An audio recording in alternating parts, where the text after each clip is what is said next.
1968ರಲ್ಲಿ ಈ ದಿನ ನಾಸಾದ Apollo 8 mission ಮೂಲಕ ಮಾನವರು ಮೊದಲ ಬಾರಿಗೆ ಚಂದ್ರನ ಕಕ್ಷೆಯನ್ನು ಪ್ರವೇಶಿಸಿದರು. ಇದು ಚಂದ್ರನ ಕಕ್ಷೆಯನ್ನು ತಲುಪಿದ ಮೊದಲ ಮಾನವ ಸಹಿತ ಮಿಷನ್ ಆಗಿತ್ತು.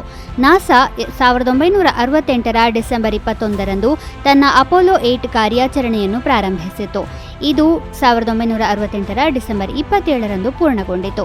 ಅಪೋಲೋ 8 ಮಿಷನ್ನ ಕ್ರ್ಯೂ ಸದಸ್ಯರು ಚಂದ್ರ ಮತ್ತು ಭೂಮಿಯ ಚಿತ್ರಗಳನ್ನು ಸಹ ಕ್ಲಿಕ್ ಮಾಡಿದ್ದರು.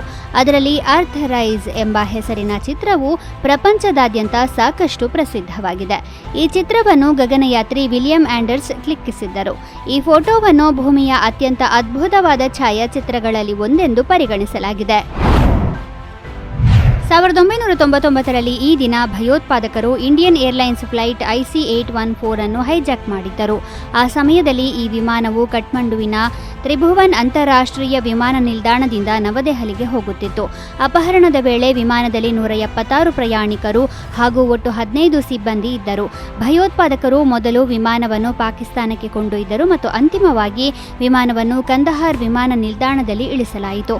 ಅದರ ನಂತರ ತನ್ನ ನಾಗರಿಕರಿಗೆ ಬದಲಾಗಿ ಸರ್ಕಾರವು ಭಾರತೀಯ ಜೈಲುಗಳಲ್ಲಿದ್ದ ಮೌಲಾನಾ ಮಸೂದ್ ಅಜರ್, ಅಹಮದ್ ಜರ್ಗರ್ ಮತ್ತು ಶೇಖ್ ಅಹಮದ್ ಒಮರ್ ಸಯೀದ್ ಎಂಬ 3 ಭಯೋತ್ಪಾದಕರನ್ನು ಬಿಡುಗಡೆ ಮಾಡಿತ್ತು. 2002ರಲ್ಲಿ ಈ ದಿನದಂದು ದೆಹಲಿ ಮೆಟ್ರೋವನ್ನು ಉದ್ಘಾಟಿಸಲಾಯಿತು. ಅಂದಿನ ಪ್ರಧಾನಿ ಅಟಲ್ ಬಿಹಾರಿ ವಾಜಪೇಯಿ ಅವರು ಫ್ಲಾಗ್ ಆಫ್ ಮಾಡಿದ್ದರು.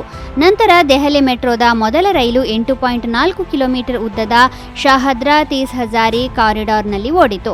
ಆ ಸಮಯದಲ್ಲಿ ದೆಹಲಿ ಮೆಟ್ರೋ ತನ್ನ ಪ್ರಯಾಣದಲ್ಲಿ 6 ನಿಲ್ದಾಣಗಳನ್ನು ಹೊಂದಿತ್ತು.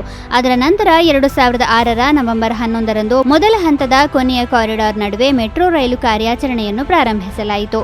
ಇಂದು ದೆಹಲಿ ಮೆಟ್ರೋದ ಒಟ್ಟು ಕಾರ್ಯಾಚರಣೆಯ ಜಾಲವು ಸುಮಾರು 375 ಕಿಲೋಮೀಟರ್ ಆಗಿದೆ. ಇದು ಅನೇಕ ಕಾರಿಡಾರ್ಗಳನ್ನು ಒಳಗೊಂಡಂತೆ 271 ನಿಲ್ದಾಣಗಳನ್ನು ಒಳಗೊಂಡಿದೆ. 2005ರಲ್ಲಿ ಈ ದಿನ ಪ್ರತ್ಯೇಕತಾವಾದಿ ಸಂಘಟನೆ KZF ಅನ್ನು ಐರೋಪ್ಯ ಒಕ್ಕೂಟವು ಭಯೋತ್ಪಾದಕ ಸಂಘಟನೆಗಳ ಪಟ್ಟಿಗೆ ಸೇರಿಸಿತು.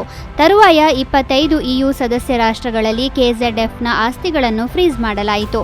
ಭಾರತದಲ್ಲಿಯೂ KZF ಅನ್ನು ನಿಷೇಧಿಸಲಾಗಿದೆ. ಜಮ್ಮು ಮತ್ತು ಕಾಶ್ಮೀರದ ನಿವಾಸಿ ರಣಜಿತ್ ಸಿಂಗ್ ನೀತಾ ಈ ಸಂಸ್ಥೆಯ ಮುಖ್ಯಸ್ಥರಾಗಿದ್ದಾರೆ. 2014ರಲ್ಲಿ ಈ ದಿನದಂದು ಮಾಜಿ ಪ್ರಧಾನಿ ಅಟಲ್ ಬಿಹಾರಿ ವಾಜಪೇಯಿ ಮತ್ತು ಮಹಾಮ್ನಾ ಮದನ್ ಮೋಹನ್ ಮಾಳವೀಯ ಅವರಿಗೆ ದೇಶದ ಅತ್ಯುನ್ನತ ನಾಗರಿಕ ಪ್ರಶಸ್ತಿಯಾದ ಭಾರತ ರತ್ನ ನೀಡಿ ಗೌರವಿಸುವುದಾಗಿ ಘೋಷಿಸಲಾಯಿತು.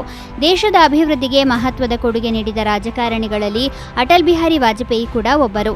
ರಾಷ್ಟ್ರ ಸೇವೆ ಮಾಡುವ ದೃಢ ಸಂಕಲ್ಪದಿಂದ ಉತ್ತಮ ಆಡಳಿತದ ಅಡಿಪಾಯ ಹಾಕಿದರು.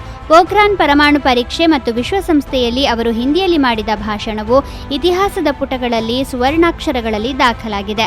ಹಾಗೆಯೇ ಮಹಾಮ್ನಾ ಮದನ್ ಮೋಹನ್ ಮಾಳವೀಯ ಸ್ವಾತಂತ್ರ್ಯ ಹೋರಾಟಗಾರರು, ಬನಾರಸ್ ಹಿಂದೂ ವಿಶ್ವವಿದ್ಯಾಲಯದ ಸಂಸ್ಥಾಪಕರಲ್ಲಿ ಒಬ್ಬರೂ ಆಗಿದ್ದರು.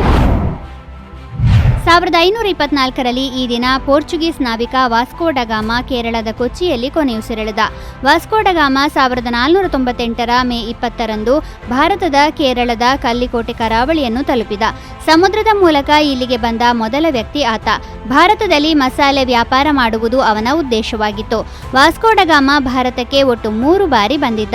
1524ರ ಪ್ರಯಾಣವು ಅವನ ಕೊನೆಯ ಪ್ರಯಾಣವಾಗಿತ್ತು. ವಾಸ್ಕೋ ಡ ಗಾಮಾ ಕೊಚ್ಚಿಯಲ್ಲಿ ಮಲೇರಿಯಾದಿಂದ ನಿಧನನಾದ. ಇಂದು ದೇಶದಲ್ಲಿ ರಾಷ್ಟ್ರೀಯ ಗ್ರಾಹಕರ ದಿನವನ್ನು ಆಚರಿಸಲಾಗುತ್ತಿದೆ. ಈ ದಿನವನ್ನು ಡಿಸೆಂಬರ್ 24ರಂದು ಆಚರಿಸಲಾಗುತ್ತದೆ. ಯಾಕೆಂದರೆ 1986ರಲ್ಲಿ ಈ ದಿನದಂದು ಸಂಸತ್ತು ಗ್ರಾಹಕ ಸಂರಕ್ಷಣಾ ಕಾಯ್ದೆಯನ್ನು ಜಾರಿಗೆ ತಂದಿತು. ಗ್ರಾಹಕರಿಗೆ ತಮ್ಮ ಹಕ್ಕುಗಳ ಬಗ್ಗೆ ಅರಿವು ಮೂಡಿಸುವುದು ಈ ದಿನವನ್ನು ಆಚರಿಸುವ ಉದ್ದೇಶವಾಗಿದೆ.